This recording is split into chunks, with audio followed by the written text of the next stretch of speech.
इस वक्त हम मौजूद हैं सुनहरी बाग मस्जिद पर। आप देख सकते हैं बैकग्राउंड में ये सुनहरी बाग मस्जिद है। इस मस्जिद को लेकर एक तनाज़ा शुरू हो गया है।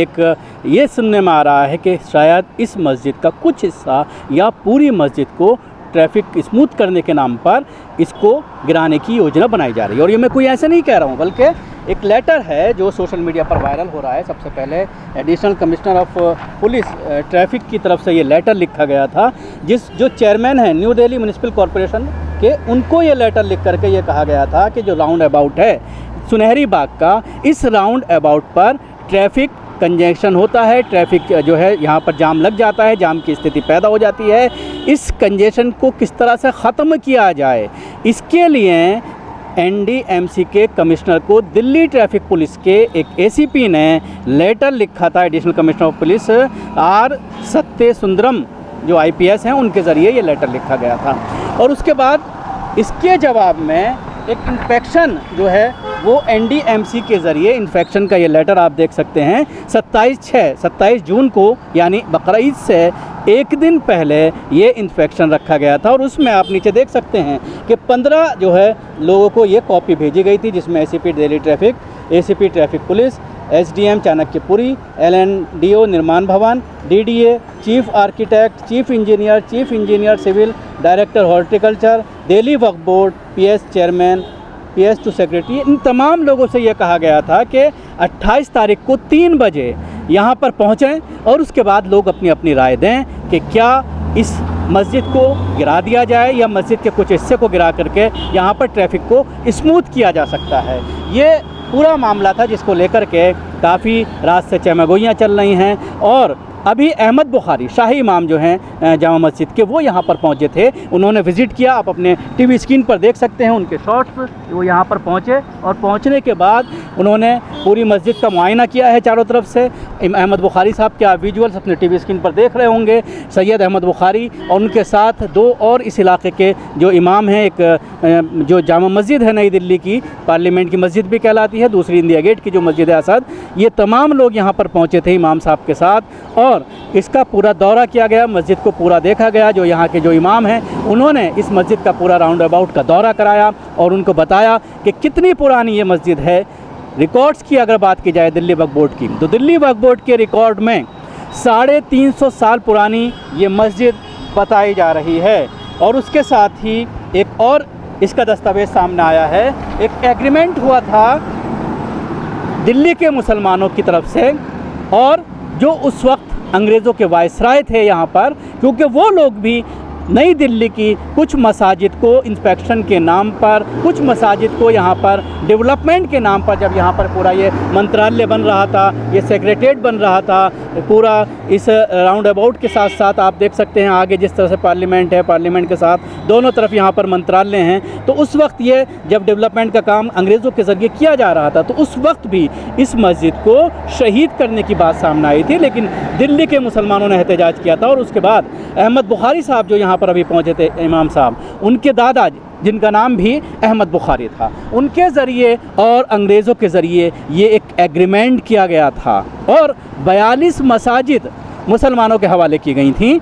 उनके एग्रीमेंट, उनके इंटरवीन के बाद, अहमद बुखारी साहब के दादा के इंटरवीन के बाद। और यही वजह है कि अहमद बुखारी आज यहाँ पर पहुँचे। उन्होंने कहा कि मेरे दादा ने इन मसाजिद को बचाया था और मुसलमानों के हवाले किया था, हम इन मसाजिद को किसी भी कीमत पर हवाले नहीं करने वाले। और अगर यहाँ पर इस तरह की कोई बात सामने आती है कि इसका कुछ हिस्सा या पूरी मस्जिद को डेमोलिश किया जाता है, तो उसका विरोध किया जाएगा। और उसके साथ ही उनका ये भी कहना है कि हम यहाँ के जो ज़िम्मेदारान हैं, ख़ासतौर से LG, और इससे भी मुलाकात करेंगे और इस पूरे मामले पर उनकी बात जानने की कोशिश करेंगे। क्योंकि इन लेटर के बाद एक बात और सामने आ रही है कि एक ऑफिशियल लेटर और है जो पब्लिक डोमेन में नहीं आया है, जो पब्लिक ने अभी तक नहीं देखा है।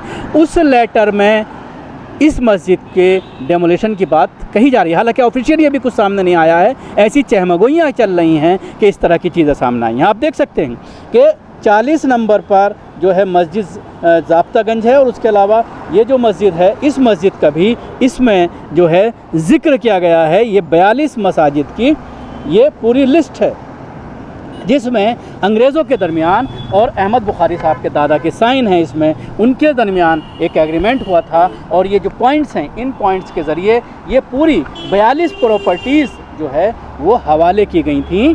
Managing committee of Jama Masjid यहाँ पर देख सकते हैं, सैयद अहमद बुखारी साहब का नाम है, जो इनके दादा हैं, अभी जो मौजूदा इमाम साहब हैं सैयद अहमद बुखारी साहब, इनके दादा के ज़रिए बाकायदा ये एग्रीमेंट साइन किया गया है। और दूसरा sign by mister A.V. Asquith ICS chief commissioner of Delhi by the order and direction of the government central in council in the presence of registrar to chief commissioner Delhi. यानी ये अंग्रेज़ों के जो ऑफिसर थे कमिश्नर उस वक्त, उनके दरमियान और सैयद अहमद बुखारी साहब के दरमियान ये एक एग्रीमेंट हुआ था और 42 मसाजिद को, इन 42 की 42 प्रॉपर्टीज़ को मुसलमानों के हवाले किया था।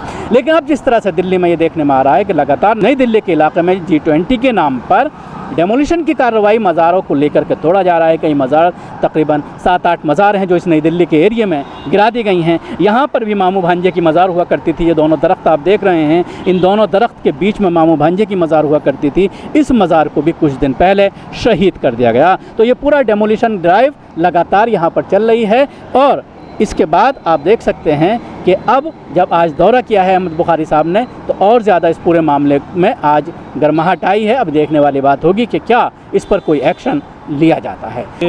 जो दिल्ली ट्रैफिक पुलिस ने G20 का सहारा लेकर के कई नई दिल्ली ज़िले में कई जगहों पर मज़ारात को साफ़ कर दिया, उसकी वजह से पूरी मुस्लिम कम्युनिटी में एक गम था छुपा हुआ। अब चंद दिन पहले, 2-4 दिन पहले, ये जो कदीमी 350 साल मस्जिद है जिसके एग्रीमेंट पर दिल्ली के और बल्कि हिंदुस्तान के सबसे मोतबर और मुस्तनद शाही इमाम क़िबला अहमद बुखारी साहब के परदादा, जो उनका नाम भी अहमद बुखारी था, उनके भी साइन हुए हैं। और उस वक्त के जो अंग्रेज़ों के कमिश्नर, उसके साथ जो एग्रीमेंट की कॉपी वो भी बोर्ड के ज़रिए से मिली, हासिल हुई हम लोगों को, हमने दिखाई इमाम साहब को और यहाँ के मौजूदा इमाम साहब अब्दुल अजीज़ साहब ने, जिसमें ये बाज़ाब्ता मस्जिद जो है वो एक एग्रीमेंट के तहत अहले इस्लाम के हवाले की गई थी। अब न जाने क्यों, किस वजह से यहाँ पर मसाजिद को निशाना बनाना, मसाजिद में रहने वाले, जबकि कोर्ट का आर्डर है कि रहने वालों को किसी तरह से भी छेड़खानी न की जाए, तो ये एक बहुत अफसोसनाक पहलू है। एक तरफ मणिपुर जल रहा है, मुल्क में जो है बदअमनी फैली हुई है, स्टेट में 150 से ज़्यादा लोग वहाँ मणिपुर में कत्ल हो चुके हैं और हम इस तरह के यहाँ इश्यूज़ उठा रहे हैं। उधर मुल्क में तरह तरह की चीज़ें पैदा हो रही हैं, उन सब जहनों को भटकाने के लिए ये नए नए इशू पैदा किए जा रहे हैं। जिस वजह से भी किए जा रहे हैं ये बहुत अफसोसनाक है। और मैं समझता हूँ हमने पिछले माजी में कुछ ऐसी चीज़ें सही हैं जिसका अभी तक लोग उससे उभर नहीं पाए हैं और वो एक अंदरून में एक गम है, एक घुटन है बहुत ज़्यादा। और कोई कमान भी अगर होती है तो वो इतना लचती है कि वो टूट जाती है ज़्यादा लचते वक्त। तो कहीं ऐसा ना हो कि इन मसाजिद की तरफ इसलिए निगाह उठाई जा रही है कि शायद अहले ईमान का, अहले इस्लाम का सब्र का इम्तिहान लिया जा रहा है और वो यकीनन एक सब्र आज़मा दौर से गुज़र रहे हैं। तो और यहाँ कोर्ट भी है, हम लार्जेस्ट डेमोक्रेटिक कंट्री के रहने वाले लोग हैं, तो कानून और ज़ाब्ता एक एग्रीमेंट जो हुए हैं इन मसाजिद के और जो रूल ऑफ लॉ है उसकी हुक्मरानी होनी चाहिए, तभी जो है वो डाइवर्सिटी में यूनिटी है। अभी इमाम बुखारी साहब आए थे, क्या बातचीत हुई, क्या उनका कुछ? देखिए, इमाम अहमद बुखारी साहब का इस जगह से और इन मसाजिद से, जो नई दिल्ली में 42 मसाजिद है, 123 मसाजिद हैं, उनके परदादा के साइन हैं, उनका जज्बाती ताल्लुक़ है इन सब चीज़ों से कि उनके परदादा ने अंग्रेज़ गवर्नमेंट से बातचीत करके मसले को सुलझा करके और इसको अहले इस्लाम के हवाले कराया था। और उस वक्त भी तनाज़ा पब्लिक और हुकूमत के दरमियान पैदा हो रहा था, तो उन्होंने बीच में पढ़ कर के हल कराया था। हमें उम्मीद है इमाम साहब की मुदाखलत से और इमाम साहब की इसमें शिरकत से कि वो अपने परदादा का रोल अदा करते हुए हुकूमत और मुसलमानों के दरमियान इस मसले को हल करने में एक अहम रोल अदा करेंगे। ऐसी कोई बातचीत हुई कि इमाम साहब गवर्नर से या हुकूमत से किसी से मुलाकात करेंगे इस सिलसिले में? क्या कोई बात? जाहिर है इमाम साहब का कद वो है कि इमाम साहब PM से डायरेक्ट बात कर सकते हैं। इमाम साहब गवर्नर साहब से मिलते रहते हैं, मिलेंगे इस इशू में और ज़रूर बात करेंगे। उनके लिए बहुत महत्व है कि उनके परदादा ने इन चीज़ों को बचाया है, और मुसलमानों और गवर्नमेंट के दरमियान एतमाद की फ़ज़ा पहले भी कायम की थी और वो अभी उनको वक्फ बोर्ड का क्या रोल है? वक्फ बोर्ड की तरफ से कोई बयान आया या कुछ बात अभी? देखिए, वक्फ बोर्ड की जो है वो खामोशी बहुत अफसोसनाक रहती है इन सब मसाइल में। वक्फ बोर्ड जो है वो जिस तरह से वक्फ बोर्ड को फ्रंट पर आना चाहिए, वक्फ बोर्ड को आकर के ये बयान देना चाहिए था जो हमें मजबूरी में हम लोगों को वक्फ बोर्ड की नुमाइंदगी करने के लिए इमाम साहब या हम लोग खड़े हैं, तो वक्फ बोर्ड जो है वो इस सिलसिले में ज़्यादा कुछ वो नहीं करता, ये करना चाहिए उनको।